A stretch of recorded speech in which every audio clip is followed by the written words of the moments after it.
Hello everybody. In this lecture, I will be first discussing about slew rate equation. So we will derive the slew rate equation. I have discussed with you what is slew rate. It is the time derivative of variation of output voltage for an op amp when an alternating signal is applied to its input. We can define its slew rate based on that and how the slew rate is significant for the operation of op amp.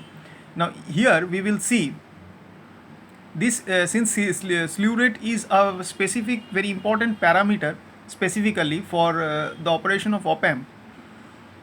Let us consider the voltage follower circuit to find the slew rate equation, because in the datasheet of op amp we generally see for unity gain the slew rate is mentioned for those cases. So let us first draw the circuit for voltage follower, because we know the voltage follower is having unity gain. So for finding the slew rate equation, let us consider this voltage follower circuit.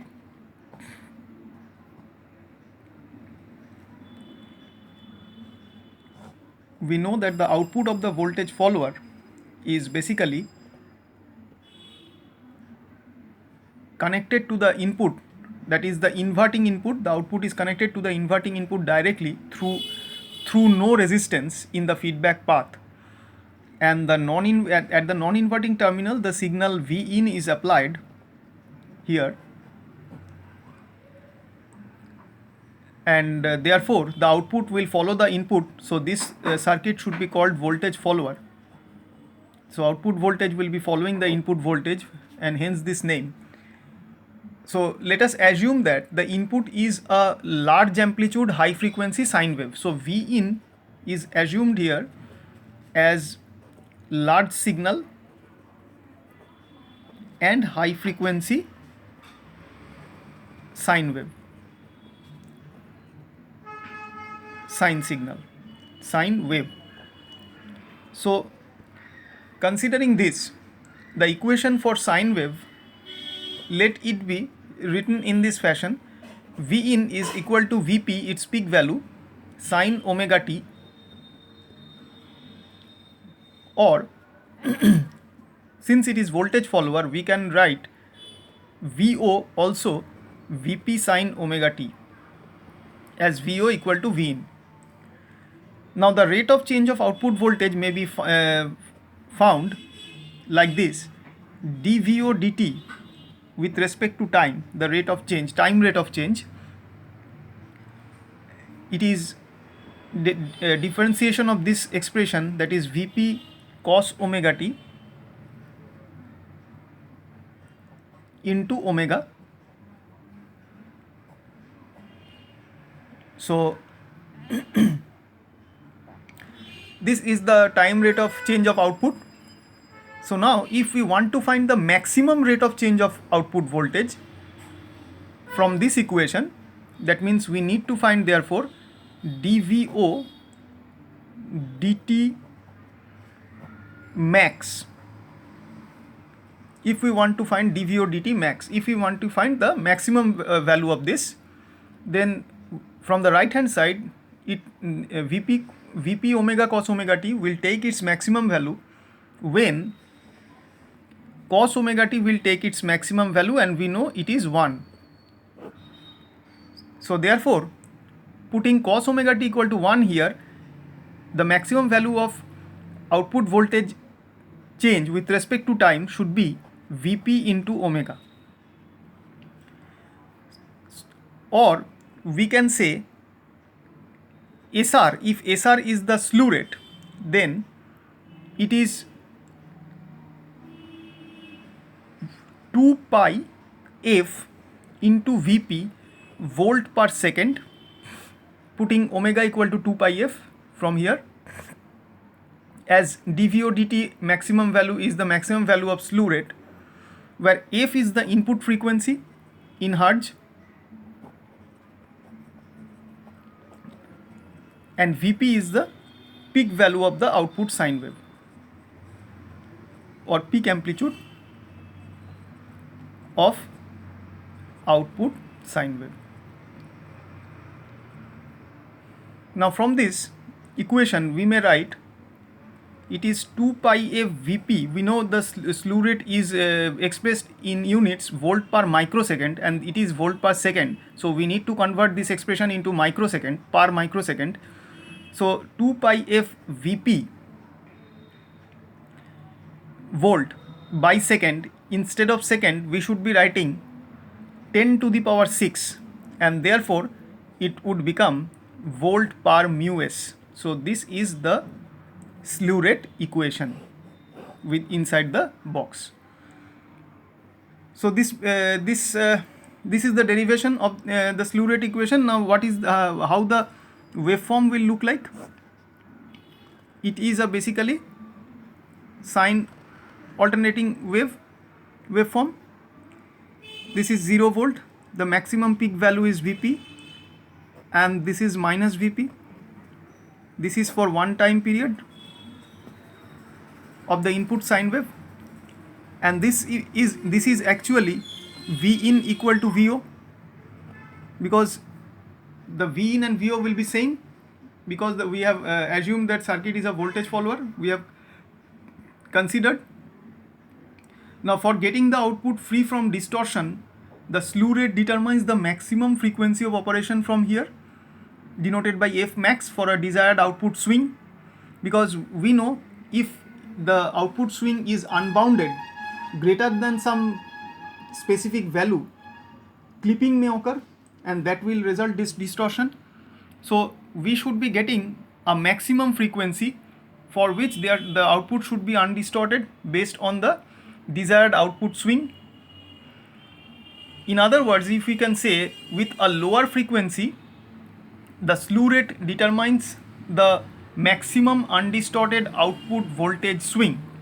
That means if we, using this equation, if we decrease the frequency, that means slew rate is increased, slew rate is decreased, and if slew rate is decreased, that means the rate of change of output voltage with respect to time will be decreased. That means the rate of change of output voltage amplitude swing will be in control, thereby the distortion will be minimized. So therefore, with lower frequency, the slew rate determines the maximum undistorted output voltage swing, we can say. Now as long as in this equation, the boxed equation, the value of the right hand side term is less than the slew rate of the op amp, the output waveform will always be undistorted.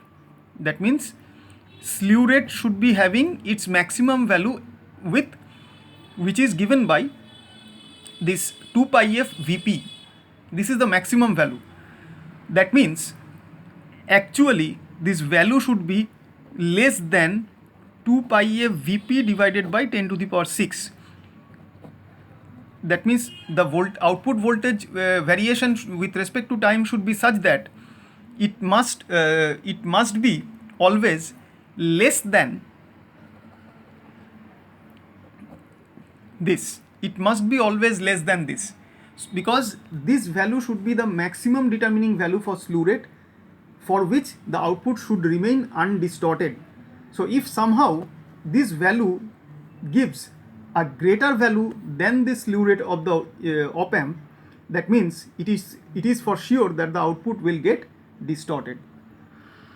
So if either the frequency or the amplitude of the input signal is increased to exceed the slew rate of the op amp, the output will be definitely get distorted.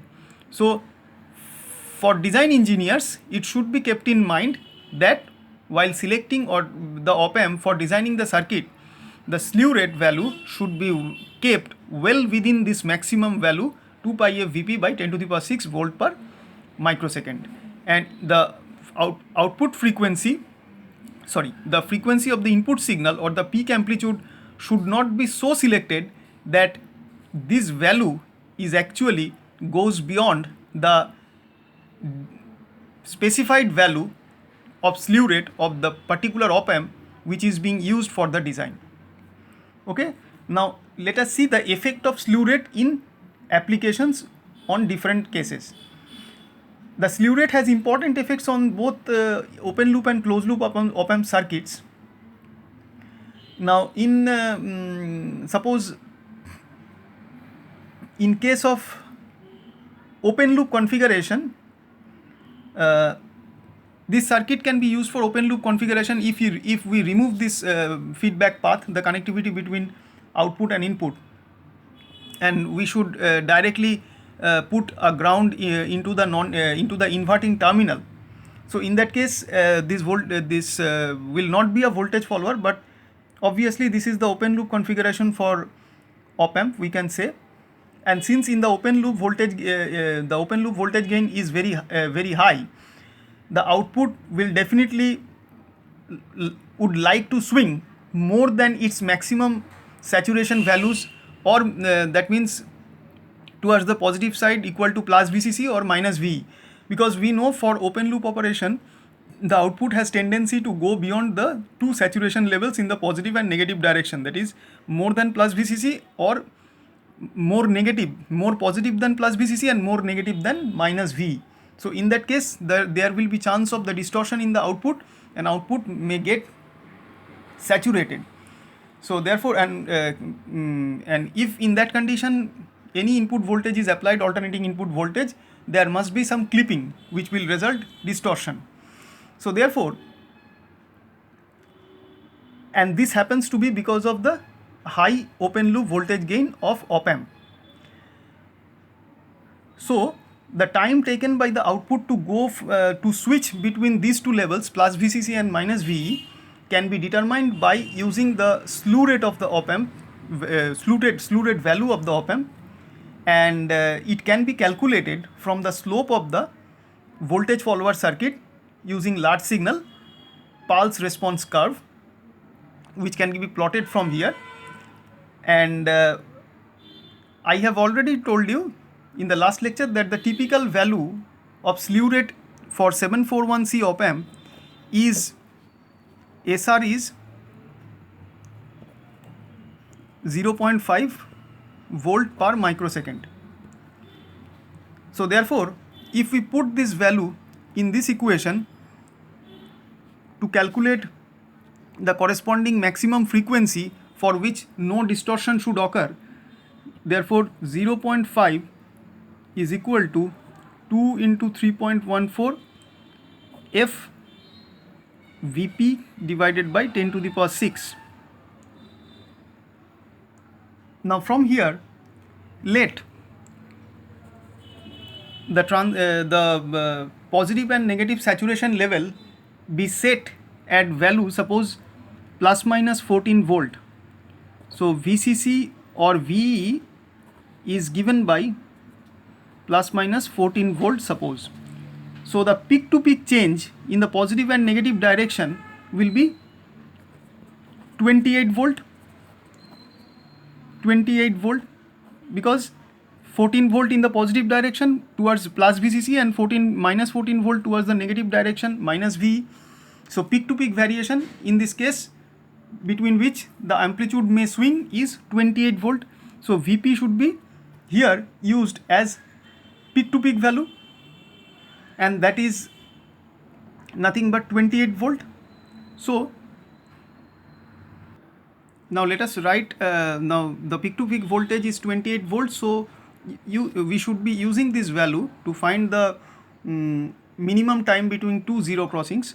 So let us consider the equation in a new way. Let us consider this equation, SR equal to Vp omega. That will be easier for you to understand. So the equation was SR equal to Vp omega, and we have from here omega equal to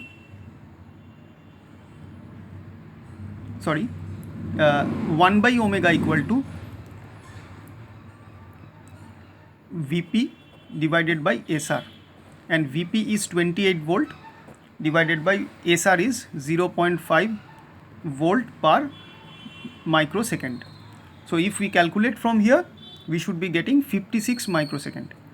So that means this 56 microsecond is basically 1 by omega, means it is proportional to time period or time, and this is such a time which is the minimum time, because for maximum frequency the time should be minimum. So this is the minimum time between two zero crossings for swing of the amplitude from positive saturation to negative saturation. So we can say the maximum input frequency now, F max, is given by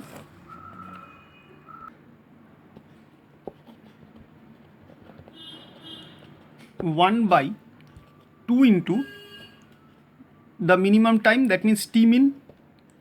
So this is 1 by 2 into minimum time we have found 56 microsecond.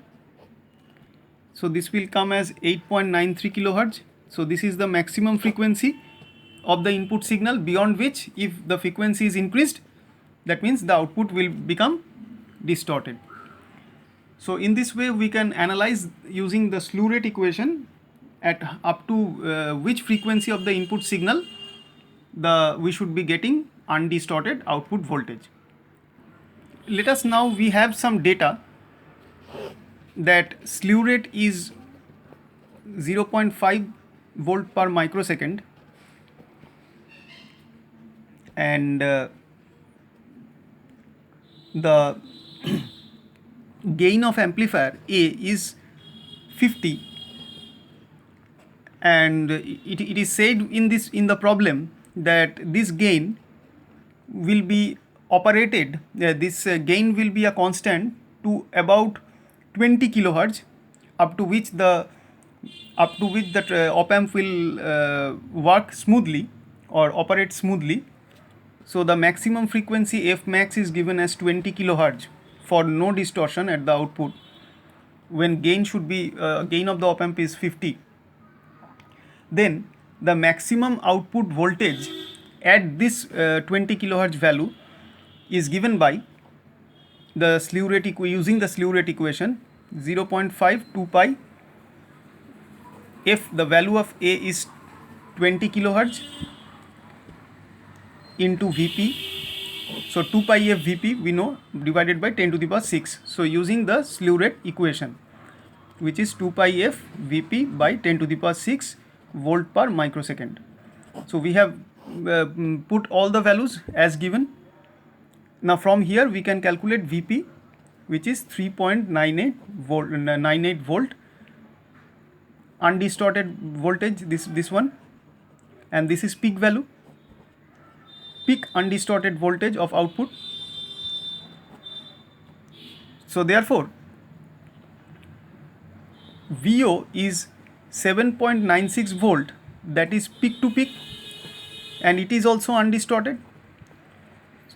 That means in either direction, in the positive or the negative direction, the output amplitude swing should not be greater than 7.96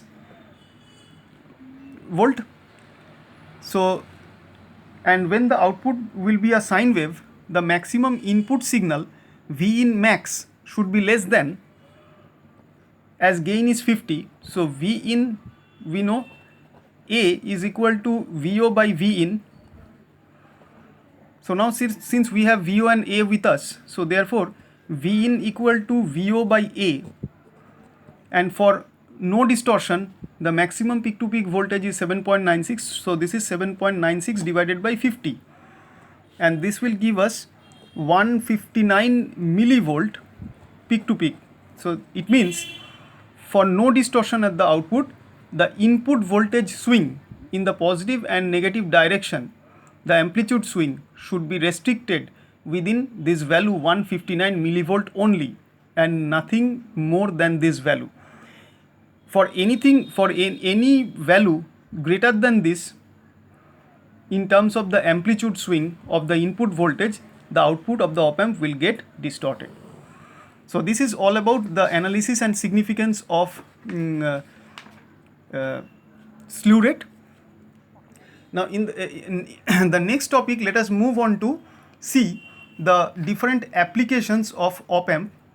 So we will now gradually moving into the linear applications part to be discussed. So linear applications of op-amp. This is our new topic. We know op-amps are basically direct coupled high gain differential amplifiers. Many different specific op-amps are available because no one circuit design can possibly or probably optimize all the DC and AC parameters. So for particular application, the op-amps are designed to optimize a parameter such as slew rate, gain, power consumption, etc. And therefore, to achieve the best performance in a desired application, it is essential to select a suitable op-amp. So this is the background of studying the linear applications of op-amp. And often the choice has to be made between performance and cost, since an op-amp is optimized for a particular parameter. Suppose for that parameter it should be expensive, but for the other parameter it should be less costly. So there should be an optimization between the performance and cost. So for a particular op-amp, it may be that its performance is very good, but the cost is very high. So in that case, we need to optimize between the performance and cost, so that that op-amp can be selected for a specific application. Now, often a choice can be made between the performance and cost based on any particular op-amp which should be optimized for a particular parameter, and it is found that in this process it is more expensive than a general purpose op-amp. A general purpose op-amp is already optimized in terms of its performance and cost, and since it is called general purpose, that means it will be far more applicable in larger situations, and also the cost is not that much high. Now the op-amp parameters which we have discussed in earlier lectures are very useful in circuit design as well as in selecting it for a specific application. And having considered the op-amp's basic construction, characteristics, parameters, various configurations, now our next step is to move on to discuss about the op-amp applications. There are a number of applications of op-amps which can be arranged into different categories. The first category is obviously linear applications, which you have in your syllabus, some out of it. So this is one of op-amp applications. The next is filter and oscillator applications, which is not included in your syllabus, but still when we categorize the different types of applications with op-amps, it should come under another category. The third category is comparator and detector applications. Very few of these types is included in your syllabus. Comparator and detector applications. The fourth one is special IC applications. This is very specialized, and some other selected system applications. So these are the different categories into which the op-amps or application of op-amps can be classified, and each category will include the most important application in that area. Now let us start discussing about the linear application. In linear circuits, the output signal is of the same nature as the input and varies in accordance with the input within the limits set by the two saturation levels and the slew rate of the op-amp. So for linear operation or application, two things should be kept in mind, that the output signal is of same nature of the input, output same as input in nature. This is one thing, and their variation is linearly proportional. This is for one idea about linear application. And the second one is the operation in linear mode varies or works in accordance within the input limits within the limits set by the saturation level and slew rate. So the second is for operation, linear operation limited within saturation levels and slew rate. So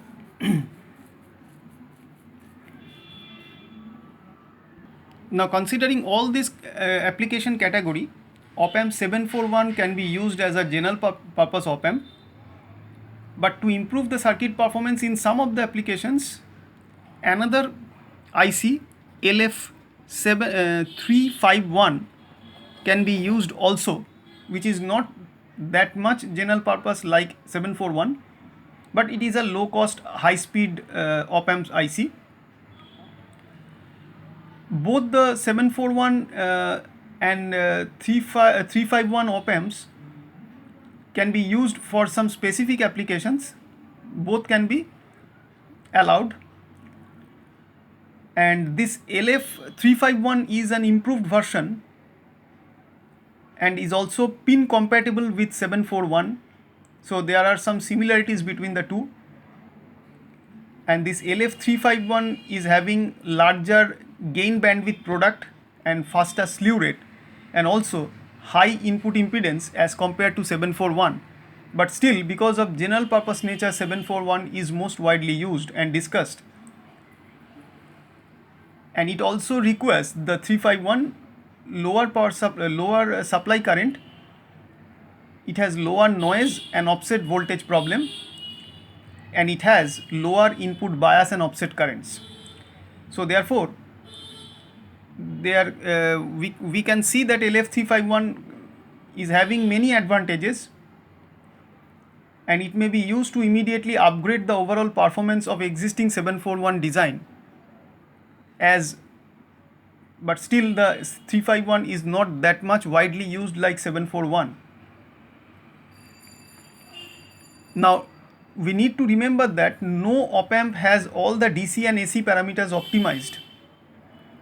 So in that basis, we should be selecting specific op-amps for specific applications in order to improve the performance and accuracy of the circuit.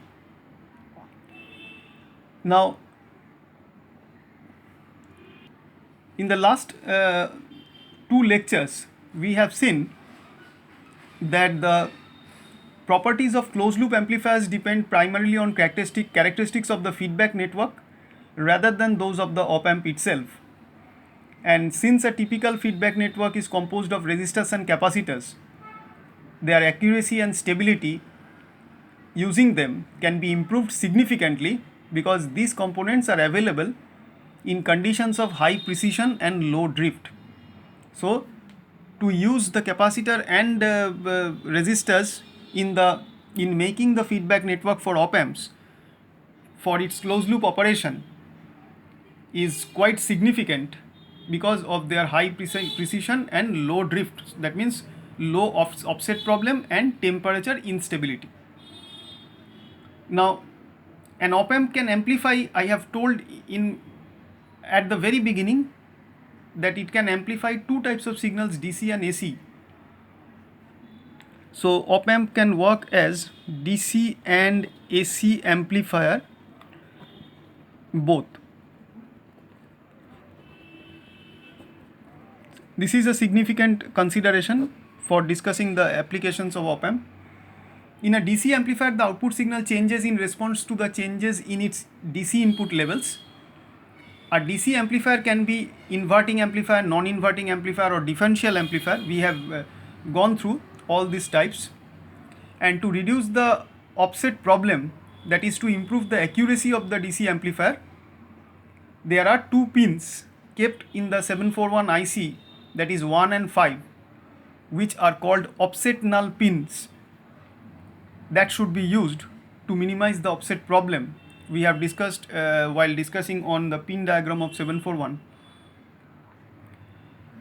And for op amps without some offset null adjustment being there in it or not being used in it, in that case the external offset voltage compensating networks can be used, and otherwise a high precision op amp can also be used, whose IC number is mu A714. This is a high precision op amp where the offset problem is separately dealt with, not like the 741 op amp where 1 and 5 pins are reserved for this purpose. So therefore, because of high precision application and high accuracy of this mu A714 IC to combat the offset and thermal drift and other instability effects, there should not be any pin kept as reserved in this mu A741 IC to solve this particular problems regarding offsets. But still, if we compare all the ICs 741, 351 or 714, most general purpose in terms of all different types of applications lies with the 741 only. So we will be obviously highlighting this IC while discussing about different applications always. Then now op amps can respond to AC signals also. Now if any designer needs the AC response characteristics of the op amp, that is its operation in high frequency and low frequency regions, or if the AC input is riding on some DC levels, then it is necessary to use an AC amplifier with a coupling capacitor to separate out the AC from DC.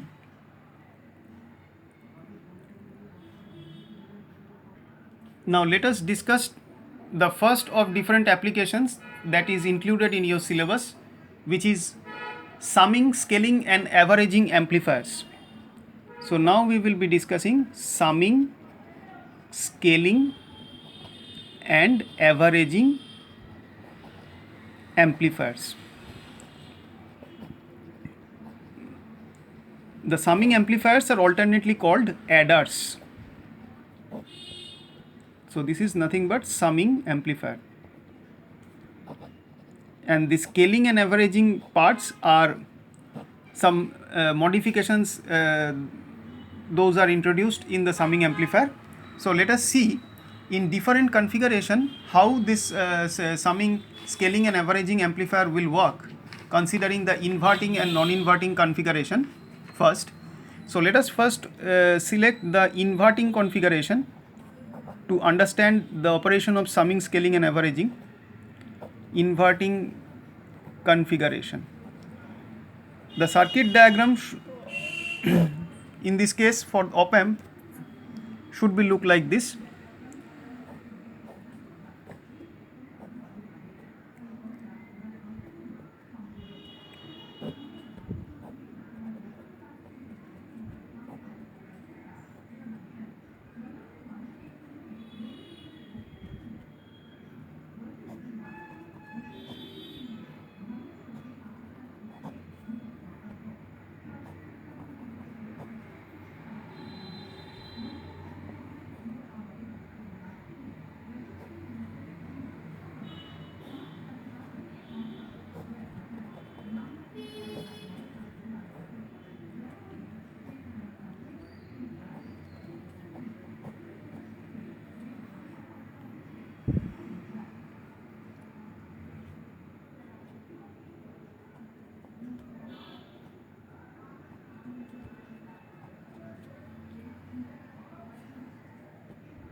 Now this is the summing amplifier in inverting configuration with 3 inputs can be used, and here considering this, the scaling and averaging ideas are also can also be discussed.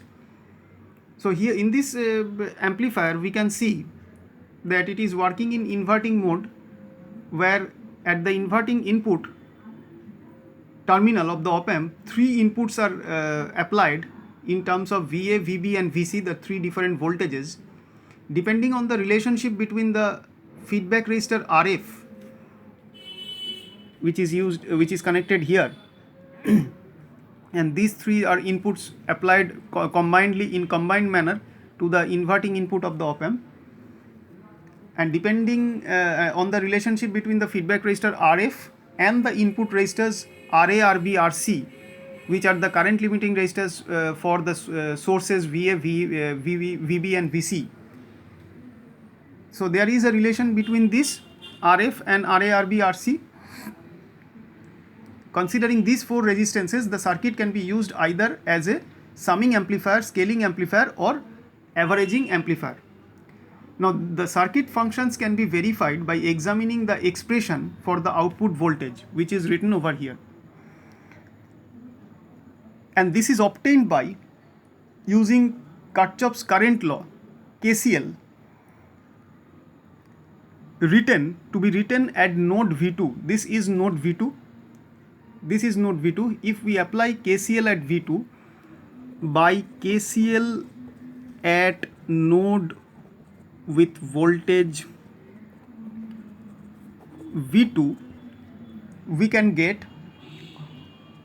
IA, which is current this one. This is the current IA, this is IB, this is IC. All these 3 currents are incoming to here, and IF is the outgoing from this node. So IA plus IB plus IC should be equal to IF, which is the major part, and another current which is flowing into the op-amp in terms of IB, which is input bias current, which is having 2 parts, IB2 in inverting input and IB1 in non-inverting input. And ideally these 2 bias currents should be 0. These 2 components of bias current should be 0. So what is IB? It is input bias current, which is a offset current flown in practical op-amps into its input terminals. Now since Ri, the input resistance of op-amp, and A, the open loop gain of op-amp, are ideally infinity, for ideal case,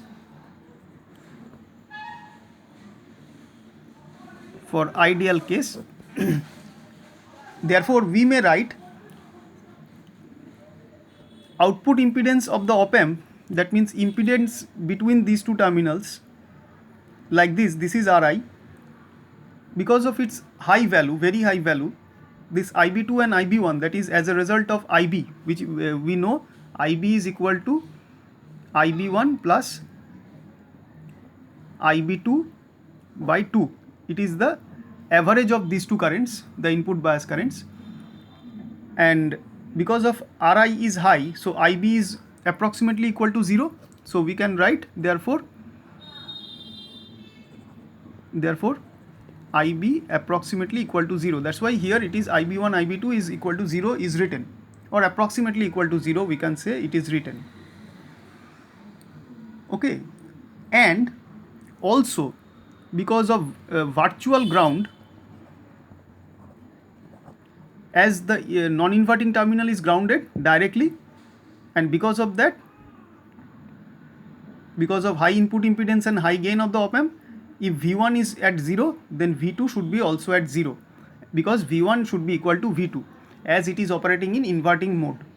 So by virtual ground concept, using concept of virtual ground, V1 is equal to V2, which is approximately equal to 0 volt. Okay, so therefore in this equation 1, which we have written using KCL, IA is given by VA minus this node voltage V2, which is 0. So VA minus 0 by RA, that means VA by RA. Then for second branch it is VB by RB, and for third branch it is VC by RC, should be given by IF, which is, this is 0, this is VO, so 0 minus VO divided by RF. So IF can be written as 0 minus VO divided by RF, because V2 at 0 volt and IF is flowing from V2 to VO, and also IB is already 0. So therefore this is the alternate equation. So from here we may find VO as, this is minus VO by RF, so we can find VO as minus to the other side, and this whole expression should be multiplied by RF. So we may write RF by RA into VA plus RF by RB into VB plus RF by RC into VC. This is the expression for output voltage. Okay, so put it in a box. Now using this expression, let us see how this circuit is working as a summing amplifier, that is adder.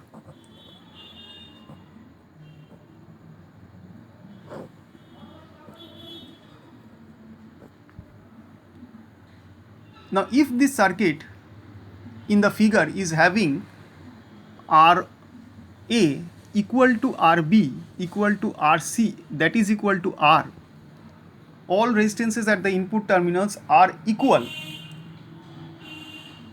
then this boxed equation can be modified as VO equal to minus RF by R into VA plus RF by R into VB plus RF by R into VC. Therefore VO is minus RF by R whole into VA plus VB plus VC. Put it inside the box. So it means that the output voltage is equal to the negative sum of all the inputs times the gain of the circuit RF by R1. Negative sum means the negative sign is there because of inverting operation. Sum of all the input voltages, output is negative of sum of all the input voltages, and how much times the sum of all the input? RF by R1. So output is negative RF by R1 times of sum of all the input voltages. So the circuit is hence called summing amplifier or adder. That means it is actually summing all the input voltages to be represented as the output voltage multiplied by its gain, which is minus RF by R. Okay. Now when the gain of the circuit is 1, that means if RA, RB, RC is equal to RF, all resistances used over here is same and equal, then this equation, putting in this equation, it should become VO equal to minus VA plus VB plus VC. And what does it mean? The output voltage is equal to negative sum of all the input voltages. Hence this circuit is called summer or adder or summing amplifier. Okay. Now let us see how this circuit is called scaling or weighted amplifier. Scaling or weighted amplifier. If each input voltage is amplified by a different factor, that means this VA, VB and VC, here in the previous case it is amplified by the same factor minus RF by R1. Now if they were had they amplified with different factors, then what would happen? So in other words, this is called weighting factor. That means each and every voltage VA, VB, VC is multiplied by different weights or weighting factor. And after weighting and combining them, how that output may come, that circuit will be called, where this weighting and summing is operated at the same time with different weighting factor for different input voltages, is called, that circuit is called scaling or weighted amplifier. Now this condition can be accomplished with this circuit if RA, RB, RC are different in value and they are not same. So the output voltage of the scaling amplifier will then be VO equal to minus RF by RA into VA plus RF by RB into VB plus RF by RC into VC, where RF by RA is not equal to RF by RB is not equal to RF by RC. So therefore we can say the output voltage is manifestation of sum of all the input voltages, where the input voltages, the different input voltages are scaled or weighted with different weighting factors or scaling factors, or different gains rather. For VA it is RF by RA, for VB it is RF by RB with a minus in front, and for VC it is minus RF by RC, and these factors are all different. So therefore where these factors are different, it should be called scaling or weighted amplifier. Where these factors are same, it should be called a normal summing amplifier. This is the difference between the two. Now let us see the averaging circuit.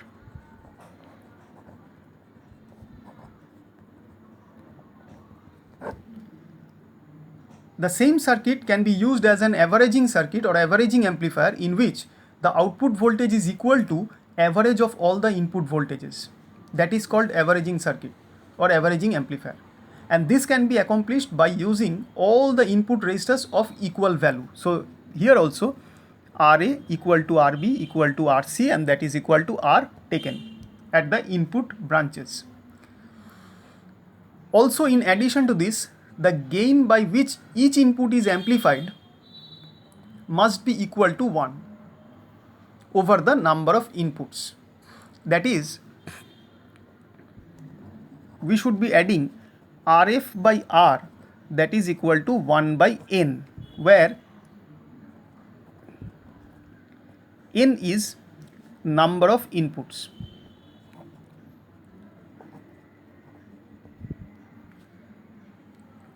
Okay, so therefore we can say that all the input resistors are equal to a single value, and the relation with that single value with the feedback resistor is related via the number of inputs, and that is N. So the relation between this R and RF, the ratio of the two is equal to 1 by N.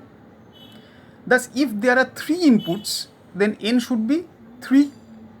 So therefore for 3 inputs, as in this case we are seeing, N is equal to 3, therefore RF by R is equal to 1/3.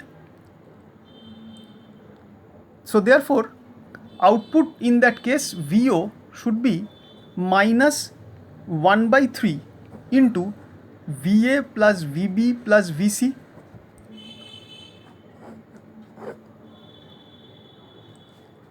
And in this case we are seeing that the output voltage, there is a minus in front obviously, and in this case we are seeing that there are 3 input voltages that are being summed or that are being averaged, and since there are 3 input voltages, so sum of voltages divided by the number of voltages is the average of all the input voltages, and that is the that is equal to the output voltage with negative sign in front. So this, since this is happening, so therefore when these conditions will be satisfied, the same circuit will be called averaging amplifier or averaging circuit. Now in this overall discussion, VA, VB, VC could be either AC or DC, and these circuits are commonly used in analog computers. So application of these circuits can be found applications at analog computers, not digital computers. Audio mixer, these are the areas of application where we can see the operation of this type of circuits, summing, averaging or scaling amplifier. And in this type of applications, a number of inputs is added or mixed to produce a desired output. Now in the diagram, one resistance I have shown that is connected to the other input terminal, that is the non-inverting input terminal of op-amp, denoted by ROM. This resistance is called offset minimizing resistor. Offset minimizing resistor. That means it is used to minimize the effect of input bias currents on the output offset voltage. Now input bias current is IBs, this IB1 and IB2. Now this should be having a negative impact or a wrong impact on the output offset voltage, and if output offset voltage is generated because of this operation, for all the cases it should be deviated from the actual desired output. So therefore this offset minimizing resistor is always used to reduce the output offset voltage if it is generated, to reduce it to zero always, and therefore the offset voltage compensating network must be used, especially when the inputs are DC voltages, because it is always a chance. We have seen in case of differential amplifiers also that some undesired DC levels appear in the operation of between different stages of the amplifier. So therefore this offset minimizing resistor or offset voltage compensating network, as in whatever way they can be named, should be used to reduce the output offset voltage problem in the operation of this circuit. So this is all about the summing, averaging and scaling amplifier for inverting mode. So this much we all have. In the next lecture we will be seeing the same summing, averaging and scaling amplifier using the non-inverting mode. Thank you.